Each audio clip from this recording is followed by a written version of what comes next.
In the headlines, a rewards program promotes student success at Portsmouth Secondary. Still no headway made by investigators 19 days after Joyce Dupe disappeared, and a second major investment in the Leibler Highway highlights China's commitment to building a better Dominica. I am Kenny Williams with the Channel 5 News. Back with the details right after this.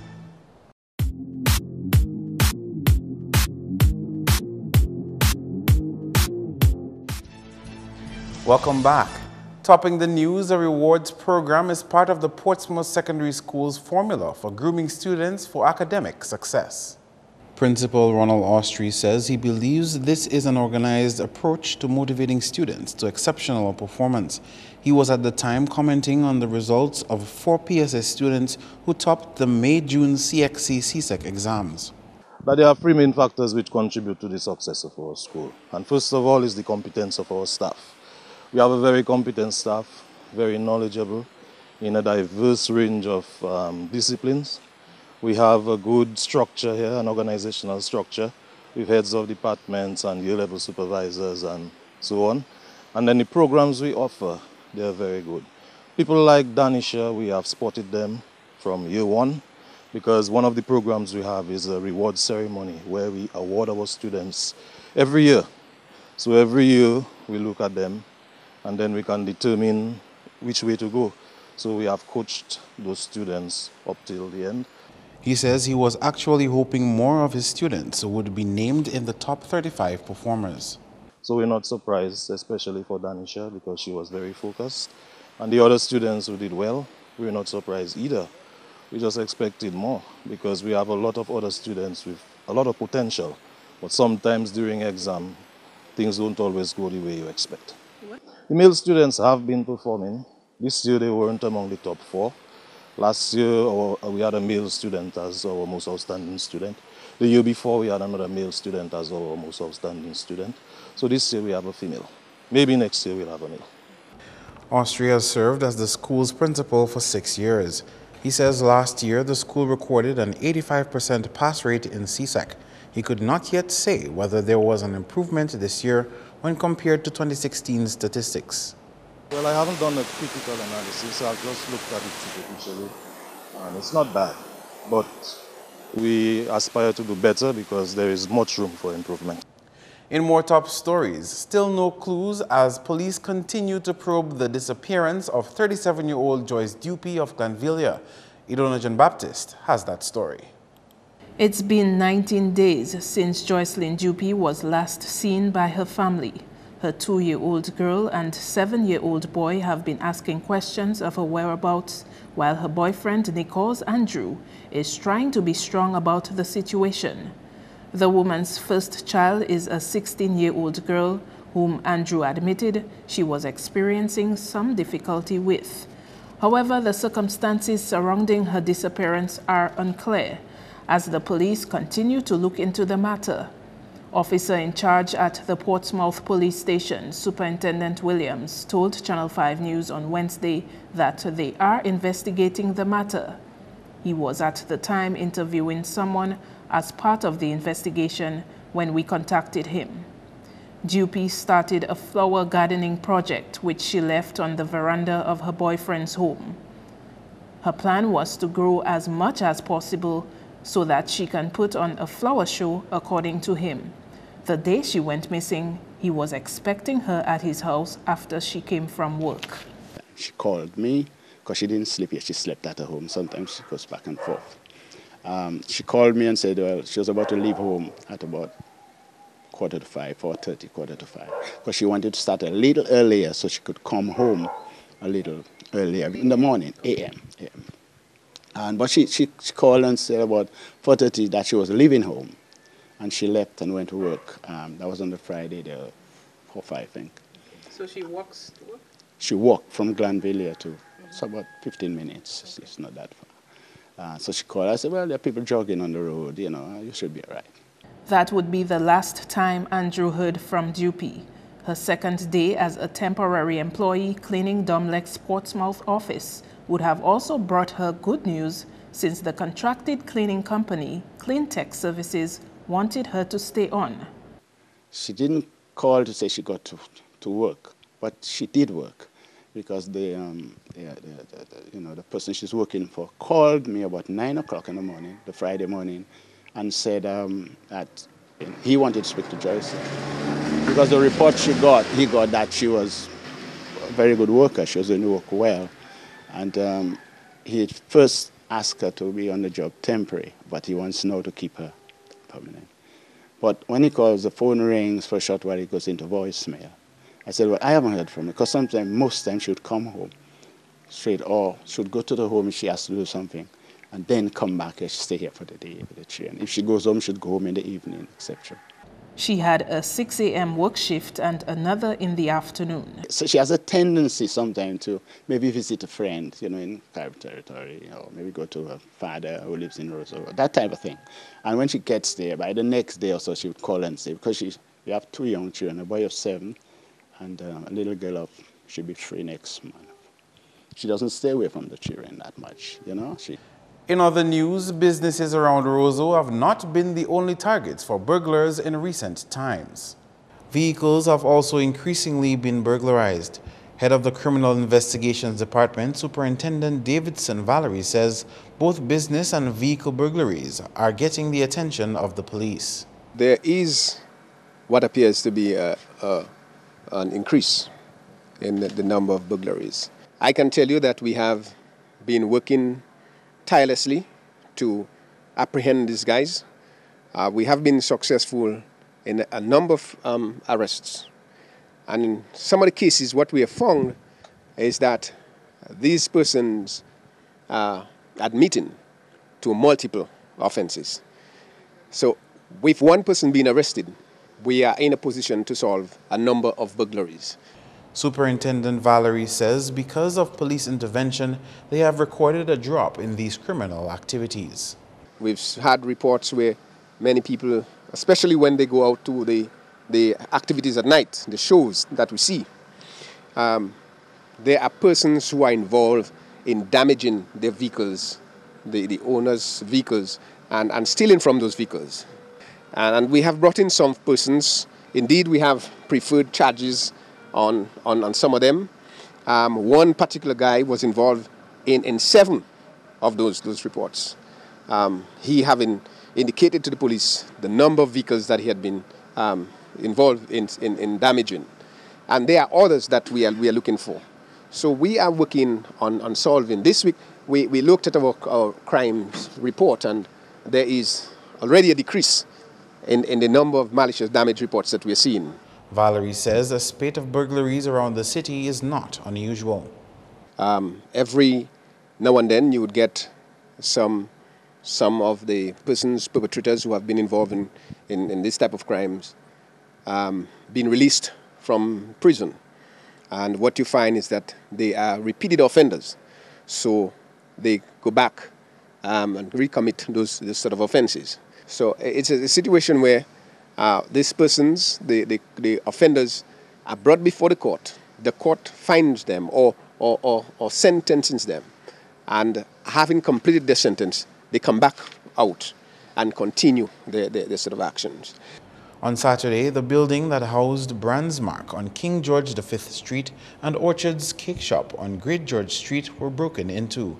No arrests yet in connection with last Thursday's break-in at Starren & Sons Limited.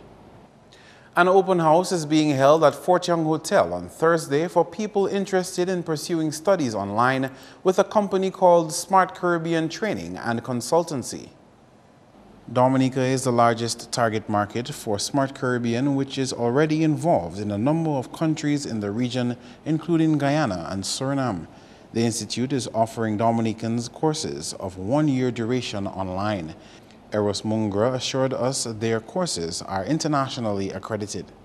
Our level will be between after college and before the university, like a semi-university level. It's called Higher Vocational Education, HVE, is an international term for it, or they call it HBO, as also a term used in Germany and Holland. Because yes, we accredited in Holland, in Europe, in Germany, in Suriname, in Guyana as well, St. Martin now, and we spoke to the Ministry of Education of Dominica to as well have us accredited here as well. We know that the material is up to par. It's a quality material. It's originated from Europe, adapted to the Caribbean sector, area. So yeah, we know the quality is there. If a student is doing the course online, they can freely, no cost extra added, they can contact all the teachers and the trainers online.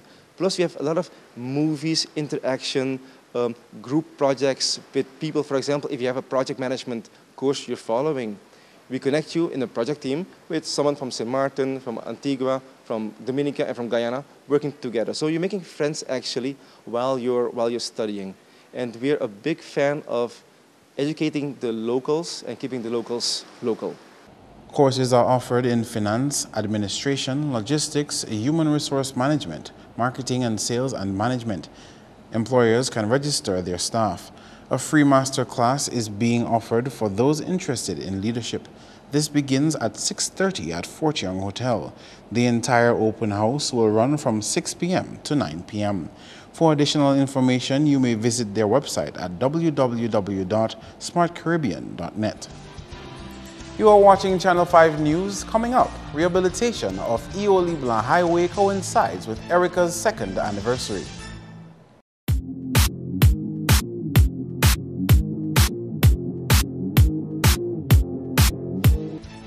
Thanks for staying with us. Groundbreaking for the start of rehabilitation work on the Leibler Highway on Tuesday coincides with the 2nd anniversary of Tropical Storm Erica on Sunday. The August 27, 2015 storm did extensive damage to the highway, washing away 3 bridges and leaving behind numerous edge failures. Within weeks of the storm, the government of the People's Republic of China committed to restore the Leibler Highway to its pre-tropical storm state at no cost to us. Soon thereafter, a Chinese technical team arrived on island and carried out feasibility studies, which were completed in January of 2016.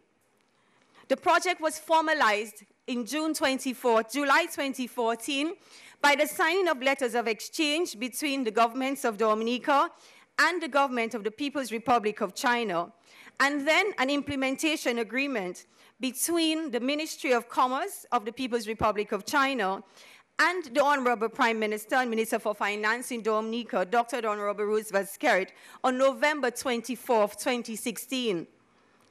Preliminary designs were completed and approved in December of 2016, and the tender process began soon thereafter.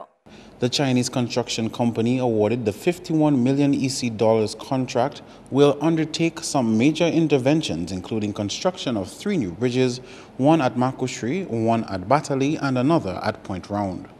Preparations for the construction of the Makushri Bridge have begun, as Domlec is currently installing a 3-phase transformer to facilitate the use of necessary equipment during the bridge foundation works. Other components of the project will include the construction of 13 culvert crossings, as well as other drainage infrastructure damaged during the tropical storm Erica. Also, we will see repair of damage to different sections of the road and some roads resurfacing as well. The replacements of traffic signs, road markings, reflective road studs are also included. Next up, Chargé des Affaires of the Embassy of the People's Republic of China says the rehabilitation of the Leibler Highway shows China's commitment to building a better Dominica post-Erica. His Excellency says it also shows China's commitment to Dominica's economic and social development. The ambassador was addressing Tuesday's groundbreaking ceremony at Makushri, one of the most severely damaged areas along the West Coast Road. This is also a significant symbol of the ongoing close cooperation between our 2 countries, as well as the deepening friendship between our 2 peoples. We initiated this project on July 14, 2016, and signed the implementation agreement on November 24, 2016. While waiting for the equipment to be in place, Xinjiang Group have finished 4 sections of upper retaining walls. The ambassador says the success of the West Coast project relies on the joint efforts of both countries. I believe through our close cooperation and joint efforts, this project can be successfully completed before the end of March 2019 as scheduled.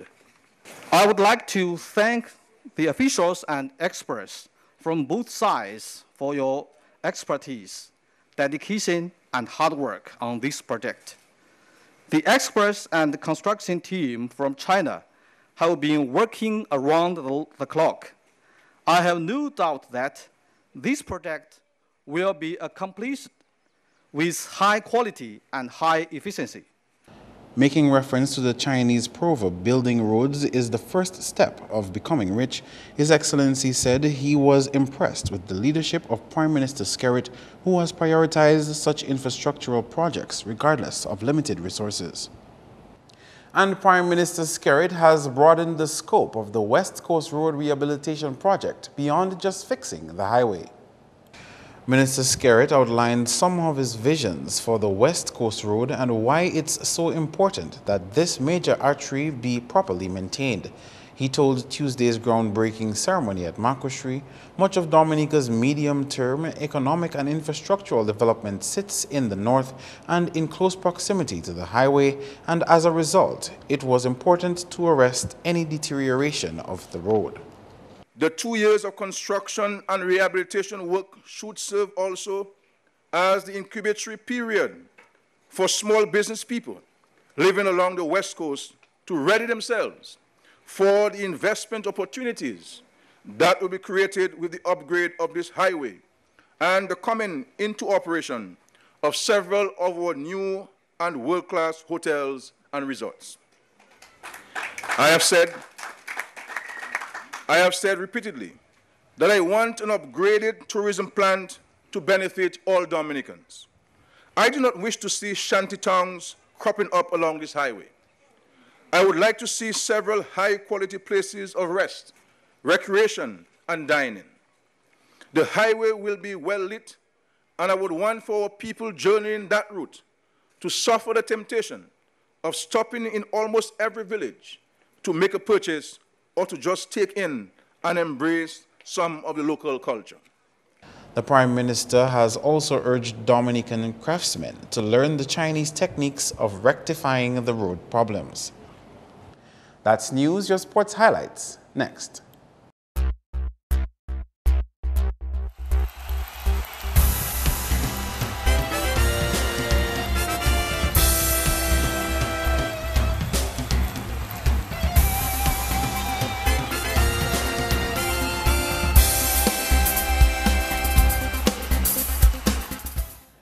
First up in sports, S-March Tarish United lifted the 2017 Under-17 Boys Trophy with a 4-1 win against Ian Douglas Bombers Football Club in the finals on Tuesday at Windsor Park Sports Stadium.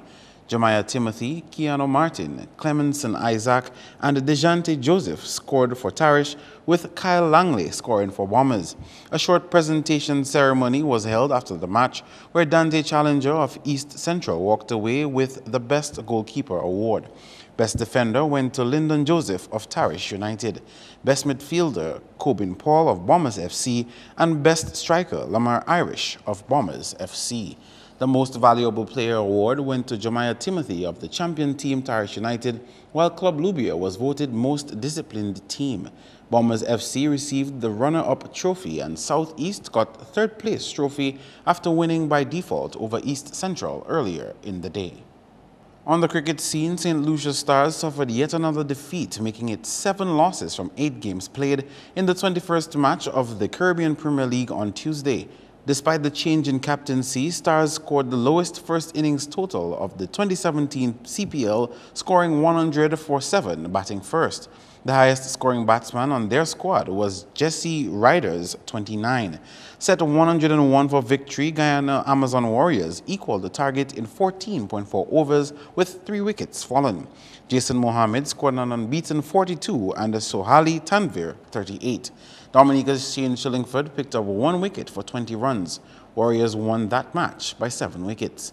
Meantime, St. Lucia's Stars will have their work cut out for them when they take on defending champions Jamaica Tallawahs in Friday's match. As of Tuesday's match, Tallawahs sat in third position on 8 points, while Stars was in the cellar position on 1 point. Moving on to basketball, we can tell you that 2018 and 2019 are expected to bring new opportunities for youth in the sport to improve on their skills. This according to President of the Dominica Amateur Basketball Association, Jerry Williams. The main thing is there's the 3-on-3 under 18 competition that's taking place next year. For another under 17 is going to be in 2019. But next year is the 3-on-3. As I said, just a little sneak that there's a CBC seniors, male and female, which we already indicate that we want to participate. So that's for the senior players. And again, that and all would give them an opportunity to realize that, you know, there is basketball beyond them being 17. Williams says the plan is to have the youth play more competitive basketball moving forward. One of the key things is to encourage them to play in the bigger leagues next year. They're at that age because if you look at teams in the U.S., players in the U.S., they're 16, 17 playing NBA, playing college basketball. So why not, you know?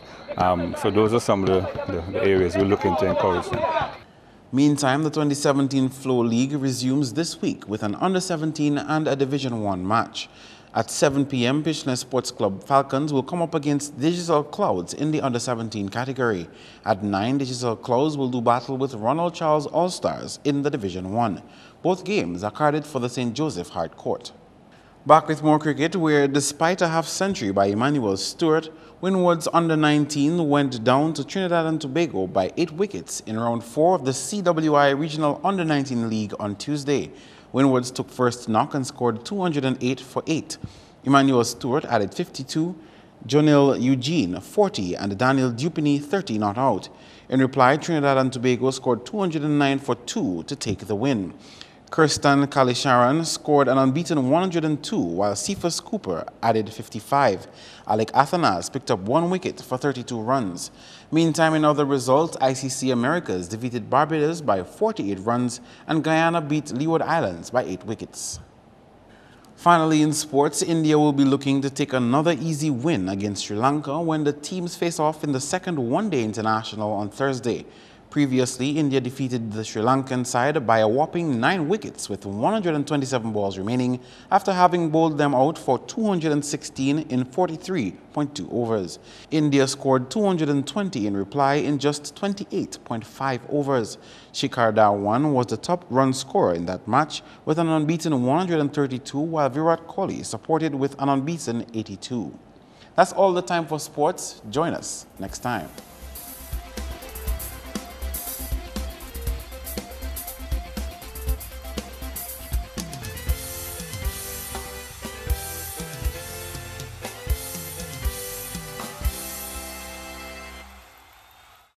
Time now for your weather update. Good evening, viewers. Thanks for joining us for this evening weather broadcast. I am your presenter, Malaika Laron. First, taking a look at satellite imagery, and what we see is this area of convection associated with a trough system. Low-level clouds move across Les Antilles today. Visible satellite imagery show low-level clouds across Dominica today, which resulted in partly cloudy skies. Radar imagery show isolated showers across the Les Antilles today. Tonight, the weather is expected to be fair to partly cloudy, slightly hazy with a few scattered showers during the late night and early morning period. Similar conditions can be expected tomorrow. Sea conditions slight to moderate with waves peaking near 5 feet. For the next 3 days, expected to become increasingly cloudy on Friday afternoon into Saturday, with slight haze and a few scattered showers as a result of a tropical wave approaching the Les Antilles. For the rest of the Caribbean, expect partly cloudy skies across the central and northern portion of the chain and shower activity across the southern portion. On the international scene, expect clear skies in New York and Beijing, thunderstorm activity in Miami, cloudy skies in London, and partly cloudy skies in Caracas. The sun will rise tomorrow at 5:52 a.m. and will set at 6:22 p.m. Please remember we are in the hurricane season. For more information, call the weather hotline at 447-5555 or visit the website at weather.gov.dm. Thanks for viewing and have a pleasant night.